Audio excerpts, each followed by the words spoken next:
Chairman, thank you, Mr. French. I thought your testimony was very well done and very helpful. I'm also going to praise the Biden administration for what it's done with the IIJA, the infrastructure bill, and the IRA in terms of advancing action on climate.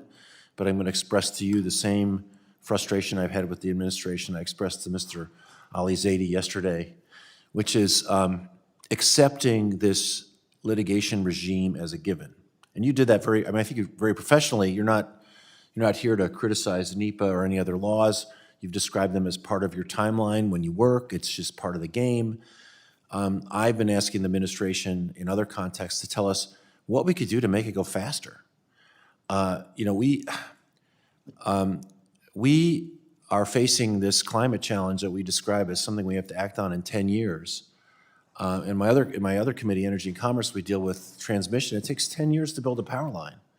You can't deploy significant renewables without doubling or tripling the size of the grid, and we're just not getting it done because we've burdened ourselves with such process. Out of the 10 years it takes to build a power line, 7 years are process, 3 years are construction. And we're not going to compete with China or solve the environmental crisis under that kind of regime. And it occurs to me that there are bedrock laws like the Clean Water Act and the Clean Air Act that prevent the emission of pollutants into the air, but we've got these process laws like NEPA that we need to look at again. I look at the comments about Mr. Westman's draft, and a lot of it is just conclusory. Well, we can't change public access. We can't change access to the court, as if that's the game, as if a NEPA was delivered to us on tablets from Moses, right? Rather than, like IBM Selectric typewriters in 1970. That's what they had back then. People like us wrote that law.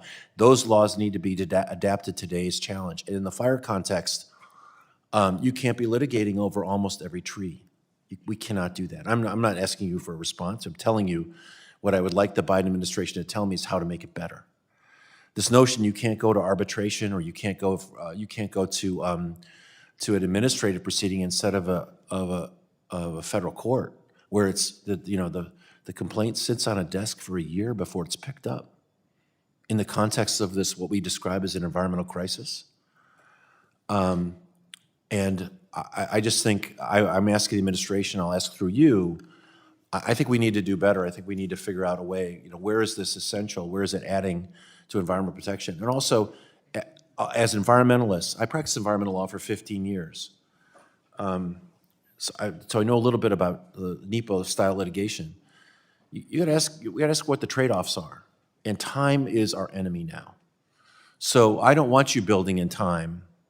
I mean, you have to do it now. I don't want you building in time for NEPA litigation that's not necessary. I want to get rid of that. And I don't want you building in time for reconsultation if that's a waste of time. I want to give more authority to the Forest Service to manage these things, to get these forests in a condition that would have existed had natural fire existed over the last century, because as I said before, we don't have natural fires anymore, we have catastrophes. Some people wonder why I from San Diego am worried about that. Well, we've had fires too, directly. We had fires in 2003 and 2004 when I was a member of this, or 2007 when I was a member of the city council, that took homes, and a lot of what we couldn't get out of our way on brush management, like you described with your mom.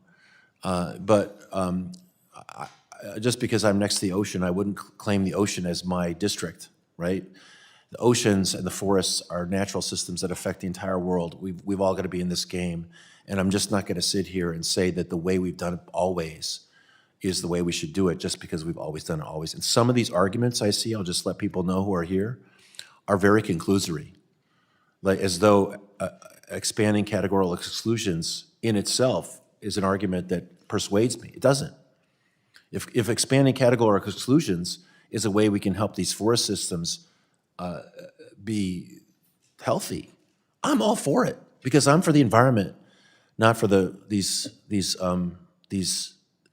50-year-old environmental laws that were appropriate in 1970, but often don't meet the challenge, and in fact, ironically, undermine the challenge of environmental protection today. So I'm happy to have this conversation start off today, and Mr. Chairman and Mr. Chairman, I look forward to participating, and thanks again for letting me participate in this hearing, and I yield back.